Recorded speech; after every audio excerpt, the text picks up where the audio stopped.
Hi friends, welcome to not వైద్యం. ఈరోజు మనం చాలా మంది కూడా నాకు కాల్ చేసి అడుగుతున్నారు, మరుగుమందు అనేది అసలు ఉందా? ఒకవేళ మరుగుమందు ఉంటే దాన్ని ఎలా పెడతారు, దాన్ని ఎలా గుర్తించాలి, దాన్ని తీసివేయడం ఎలా, వారికి అంటే మందు ఉన్న వారి యొక్క లక్షణాలు ఏంటి, అదేవిధంగా వీటికి ఎలాంటి విరుగుడు ఉంటుంది, ఎలాంటి మందులు వాడాలి అని ఇలా నాకు చాలా రకాలుగా కాల్ చేస్తున్నారండి. ఇంత ముందు కూడా నేను ఈ మరుగుమందు గురించి వీడియో కూడా తీయడం జరిగింది, కానీ కొత్తగా వచ్చిన సబ్స్క్రైబర్స్కి అవన్నీ కనబడవు కాబట్టి చాలా మంది కూడా నాకు కాల్ చేసి అడుగుతున్నారు. అయితే చాలా మంది ఫస్ట్గా వచ్చే డౌట్ ఏంటంటే అసలు మరుగుమందు అనేది ఈ జనరేషన్లో ఉందా అని చాలా మంది కూడా అడుగుతున్నారండి. వాస్తవానికి మేము మా పూర్వీకుల నుంచి, మా తాతల నుంచి, మా ఫాదర్ వాళ్ళ తరపు నుంచి మేము తెలుసుకున్నది అయితే మాత్రం మరుగుమందు అనేది ఖచ్చితంగా ఉంది అని మాత్రం మేము తెలుసుకోవడం జరిగింది. అయితే ఇది ఏదో ఒక డ్రగ్ లాగా కానీ ఇలా కాకుండా దాని లక్షణాలు అనేటివి వేరే రకంగా పనిచేస్తాయి. అంటే దీని ఏదో మాయ మంత్రాలు అనేటివి అయితే కాదండి. అది మామూలుగా ఏంటంటే నాడీ మండల వ్యవస్థను పూర్తిగా తగ్గించే విధంగా, అంటే దాని యొక్క పనితీరును తగ్గించే విధంగా చేయడం అనేది జరుగుతుంది. అయితే ఇందులో కూడా ఈ యొక్క మందులు కూడా 2-3 రకాల మందులు ఉంటాయండి. తలకు పెట్టేటివి, కడుపుకు పెట్టేటివి. అయితే ఇది మంచా చెడా అనేది కూడా చాలా మందికి తెలియదు.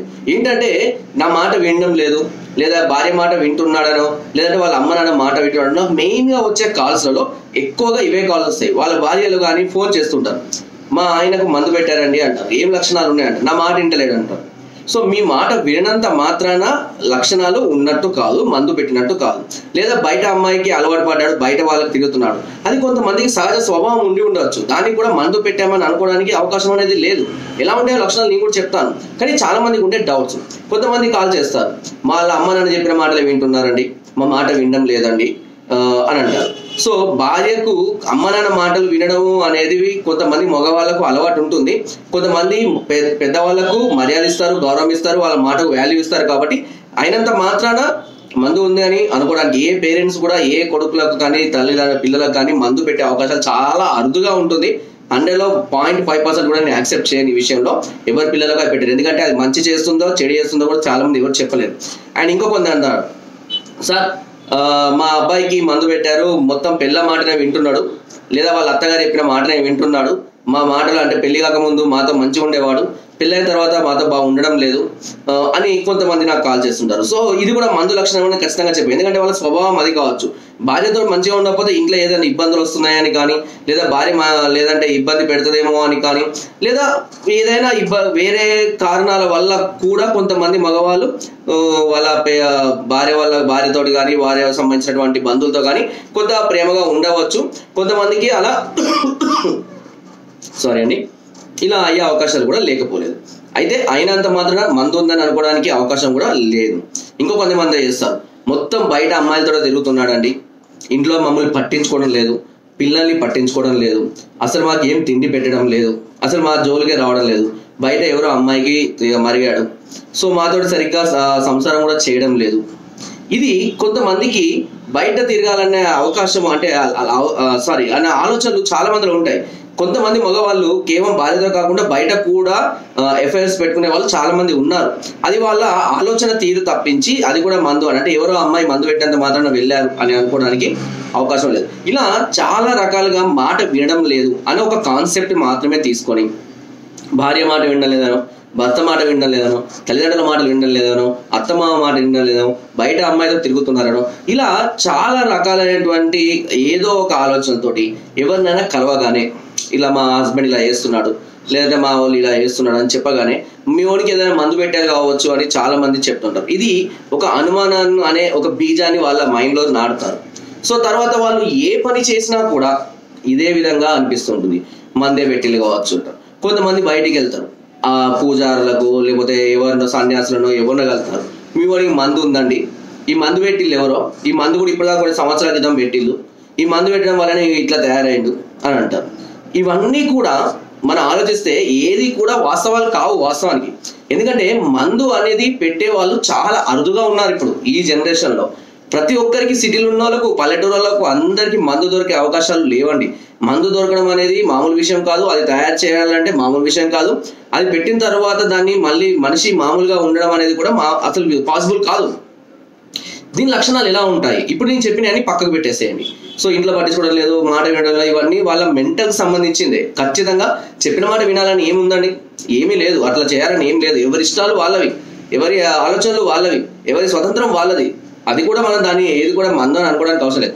మరి మందు పెట్టిన వాళ్ళ యొక్క లక్షణాలు ఎలా ఉంటాయి, ఇది మెయిన్ అందరు తెలుసుకోవాల్సిన విషయం. మందు కనుక మీరు ఖచ్చితంగా పెట్టాలి అంటే కొన్ని రకాలైనటువంటి మొక్కలు ఉంటాయి. ఈ మొక్కలను ఎవరైతే పెట్టాలి అనుకుంటున్నారో వారికి సంబంధించినటువంటి కొన్ని ఐటమ్స్, అంటే గోర్ల ద్వారా కానివ్వండి, లేదంటే రక్తం ద్వారా కానివ్వండి, మూత్రం ద్వారా కానివ్వండి, ఉమ్ము ద్వారా కానివ్వండి, ఆ మూలికలను ఇమిడింప చేసి వారు తినే, అంటే ఎదుటి వాళ్ళు తినే రకాల, అంటే ఫర్ ఎగ్జాంపుల్ ఒక భార్య భర్తకు మందు పెట్టాలి అనుకుంటే ఈ భార్య కొన్ని రకాలైనటువంటి మూలికలను తీసుకొచ్చుకోవాలి. అది ఎవరు చెప్తారో చాలా రేరు, ఓకేనా. తెచ్చుకున్న తర్వాత భార్య సంబంధించినటువంటి మూత్రంలో కానీ, రక్తంలో కానీ, ఉమ్ములో కానీ, అంటే నాకు తెలిసినంత వరకు నేను చెప్తున్నాను, ఓకే. నేను తెలుసుకున్నంత వరకు, నేను ఎవరికి పెట్టలేదు కాబట్టి నాకు పూర్తి ఐడియా లేదు, బట్ నీకు తెలుసుకున్నాను, ఓకేనా. సో ఇలాంటి వాటితో కొన్నిటిని మిళితం చేసి వాటితో భర్తకు తినిపించడం ఇలాంటివి చేయడం వల్ల కొంతమంది అలా ఆకర్షితులు అవుతారు అన్నది నేను తెలుసుకోవడం జరిగింది. అయితే వీటి పెట్టడం అనేది అంత మామూలు విషయం అయినప్పటికీ, ఇక రెండో విషయం ఏంటి అంటే తలకు పెట్టారు అంటారు. అంటే కొన్ని రకాలైనటువంటి బస్వాలు మెదడు యొక్క నాడీ వ్యవస్థను బలహీనపరచడానికి, మెదడు పనితీరును తగ్గించడానికి ఇలాంటి బస్వాలను ఉపయోగించడం అనేది జరుగుతుంది. ఆ బస్వాలు చేసే వాళ్ళు కూడా చాలా అరుదుగా ఉంటారు, అంత ఈజీగా ఎవరు కూడా ఇప్పుడు చేయడం లేదు, ఓకే. ఇలా చేసినప్పుడు ఏమవుతుందంటే మనిషి మతి స్థిమితం కోల్పోవడం, చేసిన పనిని చేస్తూ ఉండడం, మాట్లాడే పని మాట్లాడుతూ ఉండడము, ఏం చేస్తున్నాడో అర్థం కాని పరిస్థితి, ఎవరితో మాట్లాడుతున్నాడో అర్థం కాని పరిస్థితి, కొన్నిసార్లు వాళ్ళే మాట్లాడుకుంటూ ఉండడము. సో ఏంటంటే కంప్లీట్గా చెప్పాలంటే ఒక రకమైనటువంటి మెంటల్ డిజార్డర్, అంటే పిచ్చి వాళ్ళలాగా తయారవుతూ ఉంటారు. ఇది చాలా మందిలో మనం చూస్తూ ఉంటాం కూడా, ఓకేనా. ఇది మంది యొక్క లక్షణాలు అయ్యి ఉండే అవకాశం ఉంది, ఓకే. సో దీని కొరకు ఏం చేయాలనేది కూడా తర్వాత చెప్తాను. ఇకపోతే కడుపుకు పెట్టినప్పుడు ఎలాంటి లక్షణాలు ఉంటాయి? కడుపుకి పెట్టినప్పుడు చాలా మందిలో కూడా ఆకలి అవ్వదు, ఆకలి అనేది అసలు కాదు. ఎందుకనంటే అది ఏమవుతుందో నేను చెప్తాను, ఓకే. ఆకలి కాకపోవడం, మనిషి బలహీనంగా బక్క చిక్కిపోయి జీవోత్సవం లాగా కనబడుతూ ఉంటాడు, ముఖం అంతా పాలిపోతున్నట్టుగా, కళ్ళ కింద నలుపు చారలు, కళ్ళలో జీవం లేకుండా కనురెప్పలు వాలిపోవడం, నోరు తడాడిపోతూ ఉండడం, ఎక్కువగా ఏదైనా చిన్న పని చేయగానే ఎక్కువగా ఆయాసం రావడం, కాళ్ళు చేతులు వరకడం, తర్వాత ఎక్కువ పని చేయలేకపోవడం, రతి పట్ల ఆసక్తి తగ్గిపోవడం, ఎదుటి వాళ్ళతో కలిసి పనిచేయాలన్న ఆలోచన రాకపోవడం, మోషన్ ఫ్రీగా రాకపోవడం, కడుపు ఉబ్బరం, కడుపులో మంట, కడుపు నొప్పి, ఇలాంటివి చాలా రకాలు. కొన్ని సందర్భాల్లో ఏది తిన్నా కూడా వామిటింగ్ చేసుకుంటూనే ఉంటారు. ఇలా చాలా రకాలుగా చాలా మంది సఫర్ అవుతూ ఉంటారు. ఇవి మందు యొక్క లక్షణాలు అయి ఉండవచ్చు.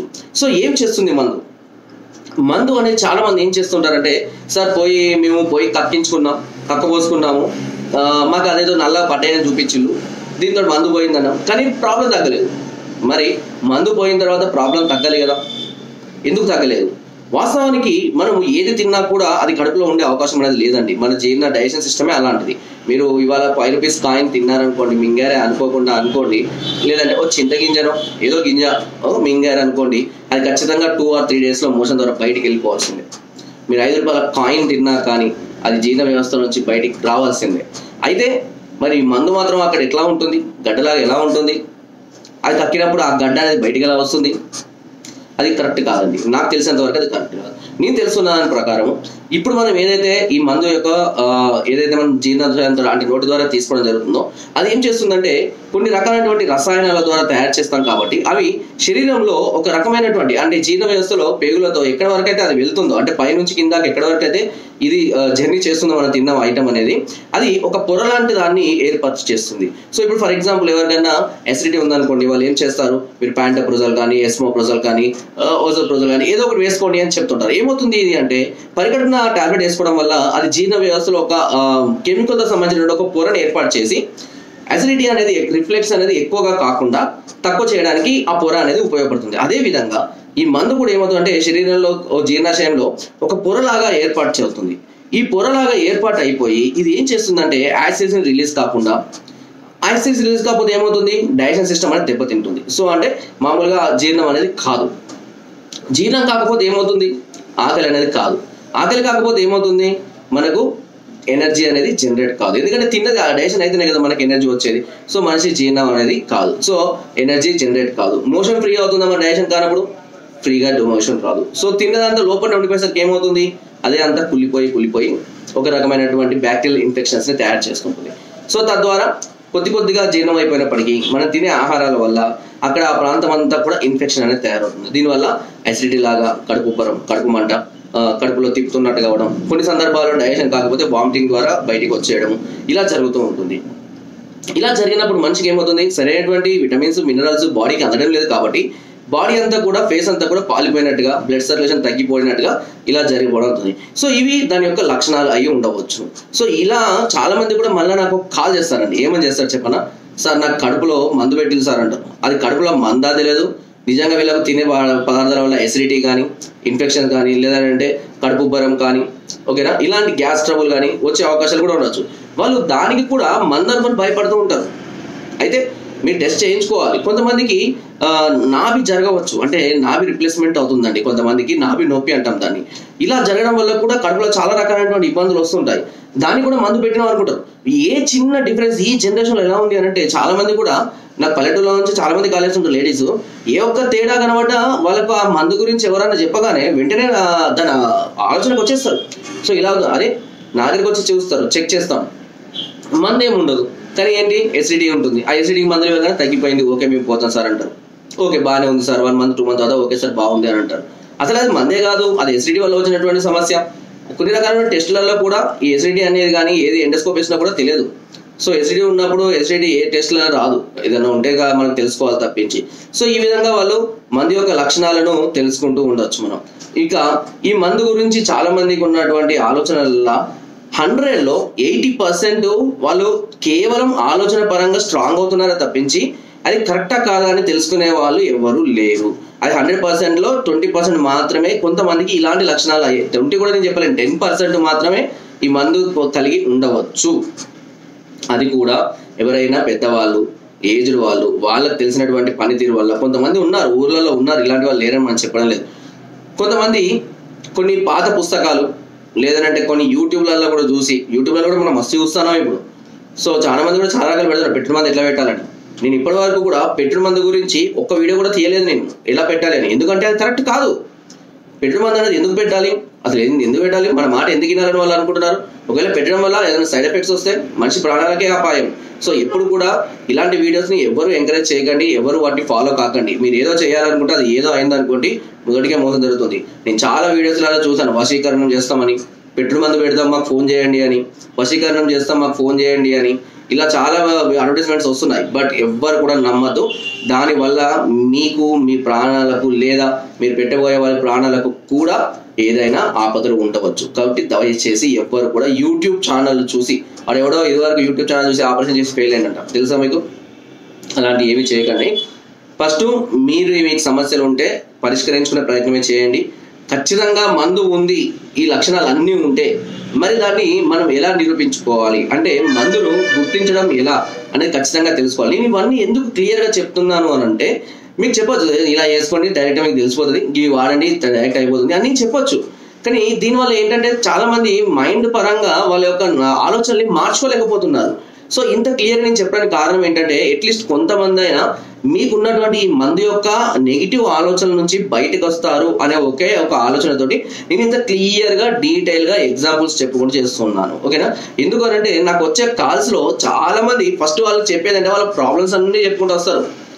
వాళ్ళ ఇంట్లో ఎట్లుండేది ఇవన్నీ వినాలి, మేము కూడా వినాలి, తప్పని పరిస్థితి. కాకపోతే ఏంటంటే చాలా మంది కూడా ఇంకా ఆడవాళ్ళు ఫోన్ చేసినైతే కనీసం నాతో ఒక పావు గంట నుంచి 1/2 hour మాట్లాడతారండి. అంత టైం వాళ్ళు వినాలి, అసలు అది అవుతుందో కాదో కూడా తెలియదు. ఇంకా కొంతమంది సార్ మా ఆయన ఎక్కడో ఉన్నాడు, మందు పెట్టిల్లు, ఇక్కడ నుంచి న్యాయం చేయాలి, ఎట్లా పాసిబుల్ అవుతుందండి? పోనీ రామ్మ తీసుకొని రండి, చూస్తా, నేను పరీక్షించి మందులు ఉన్నాయా చూసి మందు ఉందా లేదా వేరే ప్రాబ్లం ఉందా నేను తెలుసుకుంటా అంటే వాళ్ళు రారు సార్, వాళ్ళు రారు. మరి వాళ్ళు రావాలని ఎట్లా ట్రీట్మెంట్ చేయాలి? మందు ఉన్నది మీ అనుమానం మాత్రమే, కానీ 100% అది కరెక్టా? డౌట్. సార్ లేదు సార్ కరెక్ట్గా ఉంది అని అంటారు. కరెక్ట్గా ఉందని ఎట్లా తెలుస్తుంది మీకు? మీకు ఒక అనుమానం వల్ల మీకు అలా అనిపిస్తుందే తప్పించి ఉంది లేనిది పరీక్షలు చేయడం ద్వారా మనం నిర్ధారిస్తాం. ఆ పరీక్షల గురించి నేను చెప్తాను ఇప్పుడు నెక్స్ట్. ఓకే, అయితే చాలా మంది కూడా మా పాపకు పెట్టారండి, మా బాబుకు పెట్టారండి, మా అమ్మ నాన్నకు పెట్టారండి, ఇలా అవుతుంది అంటారు. సరే వాళ్ళు తీసుకురామంటే తీసుకురామండి, వాళ్ళు రారండి, వాళ్ళు ఒప్పుకోరండి. మరి కొన్ని మందులు వాడతారండి, వాళ్ళు అట్లా మందులు వాడరండి, తెలియకుండా చేయాలి. తెలియకుండా చేయడాలు, తెలియకుండా పెట్టడాలు ఇవన్నీ కూడా పాసిబుల్ కాదండి. ఎందుకనంటే ఫస్ట్ మేము నిర్ధారణకు రావాలి, ఇది కరెక్టేనా కాదా, మందు లక్షణాలు ఉన్నాయా లేదా, లేదా మందు ఉందా లేదా అని ఒక నిర్ధారణకు మేము ఖచ్చితంగా రావాలి. ఖచ్చితంగా రాకుండా పేషెంట్ని చూడకుండా, పేషెంట్ను మాట్లాడకుండా ఎలాంటి ట్రీట్మెంట్ మనం చేయకూడదు. ఎందుకంటే అది వీళ్ళ అనుమానమే కావచ్చు. తర్వాత ఏమైతే ఏదైనా సమస్య రాగానే మీరు ఎట్లా ఇచ్చారు సార్, మీరు ఎట్లా నమ్మింది సార్, మీరు చూడరా పేషెంట్ని పరీక్షించరా, పేషెంట్ పరీక్షించడం ఎట్లా మందులు ఇచ్చిల్లని ఆ పక్కన వాళ్ళు అంటారు. ఫోన్ చేస్తే ఆ వ్యక్తికి ఏముండదు, ఆ పక్కన వాళ్ళు ఏమంటారంటే వాళ్ళు ఫోన్ చేశారు కదా మీరు ఎట్లా పంపించిల్లు, మీరు ఎట్లా చేస్తారు అట్లా, మీరు డాక్టర్ కదా మీకు తెలియదా, మీరు పరీక్షించకుండా ఎట్లా మందులు పంపించారు, అబ్బాయికి ఇప్పుడు ఏదో సైడ్ ఎఫెక్ట్ వచ్చింది, ఇట్లా కూడా అయ్యే అవకాశాలు ఉంటాయి. కాబట్టి ఎప్పుడు కూడా తొందరపడకుండా ఎవరికైతే మందు లక్షణాలు ఉన్నాయని అనుకుంటారో ఖచ్చితంగా వాళ్ళని పరీక్షించాలి. మీరు ఇంట్లో కూడా మీరు పరీక్షించుకోవచ్చు. ఆ పరీక్షించే విధానాలు కూడా నేను చెప్తాను. సో ఆ విధానాల గురించి మనం నెక్స్ట్ వీడియోలో మనం తెలుసుకుందాము. ఈ వీడియోలో మనం వచ్చేసి ముందుగా మీ యొక్క మందు లక్షణాలు ఏంటి, ఉన్నాయా లేదా అని తెలుసుకోవడం గురించి మాత్రమే నేను ఇప్పుడు డిస్కస్ చేయాలని. ఒకవేళ నేను చెప్పిన టాపిక్ మీకు నచ్చింది, నేను చెప్పింది కరెక్టే అనుకుంటే పార్ట్ 2 కావాలని నాకు కామెంట్ చేయండి. తప్పకుండా నేను పార్ట్ 2 తీస్తాను. ఎందుకంటే మీ నమ్మకాలన్నిటివి కూడా చాలా వరకు నాకు అవసరమే. ఎందుకంటే ఇప్పుడు నేను చెప్పిందంతా కూడా కరెక్టే అని నమ్మే వాళ్ళు ఉన్నారు, అంత ఫేకేలే అని అనుకునే వాళ్ళు కూడా ఉన్నారు. ఎందుకంటే ఇలా 2 రకాల ఆలోచనలు ఉన్నాయి. మనిషికి యథార్థంగా వచ్చే సమస్యలను కూడా మందు పెట్టారు అని అనుకునే లక్షణాలు కూడా చాలా మందిలో లేకపోలేదు. కాకపోతే నిజంగానే మందు ఉన్న వాళ్ళకు పరీక్షించుకోవచ్చు, దాన్ని ఎలా కక్కించాలి, లేదా ఒకవేళ కక్కినా కూడా పోకపోతే దాన్ని ఎలా క్యూర్ చేసుకోవాలి, మళ్ళీ తిరిగి వ్యక్తిని నార్మల్గా ఎలా చేసుకోవాలి, ఇవన్నీ కూడా మనం నెక్స్ట్ వీడియోలో తెలుసుకుందామండి. దయచేసి ఎవ్వరు కూడా మందు ఉందనో లేదా మరేదో ఉంది అని ఎవరు కూడా ఆలోచనలు పెట్టుకోవద్దు. ముందుగా ఉండి వాళ్ళ యొక్క లక్షణాలు ఉంటే కనుక తప్పకుండా నన్ను ఒకసారి సంప్రదించవచ్చు. ఎందుకంటే ఇట్లాంటి విషయాలు ఎప్పుడు కూడా తొందరపడి డెసిషన్స్ తీసుకోవద్దు. కక్కపోయించడం ఇవన్నీ కూడా తెలిసిన వాళ్ళు, అనుభవజ్ఞులైనటువంటి డాక్టర్ల పర్యవేక్షణలో మాత్రమే చేయించుకోవాలి. ఇలా కక్కపోయించుకొని చాలా రకాలైన సమస్యలు ఎదుర్కొన్న వాళ్ళు కూడా చాలా మంది ఉన్నారు. తలకు పెట్టిన దానికి ఎలా విరుగుడు చేయాలి, కడుపులో ఉన్న మందును ఎలా కక్కించాలి, ఎలా చేయాలి అనే దాని గురించి మనం నెక్స్ట్ వీడియోలో తెలుసుకుందాము. సో ఈ వీడియోలో ఇప్పటివరకు అయితే మనం లక్షణాల గురించి వీటి గురించి తెలుసుకుందాం. మీకు నిజంగానే ఇప్పుడు ఈ వీడియో కంపల్సరీ మాకు నచ్చింది, మీరు చెప్పిన దాంట్లో కరెక్ట్గా ఉంది అనిపిస్తే కనుక మీరు పార్ట్ 2 పెట్టమని నాకు కామెంట్ చేయండి. తప్పకుండా నేను పార్ట్ 2 కూడా పంపిస్తాను. Thank you.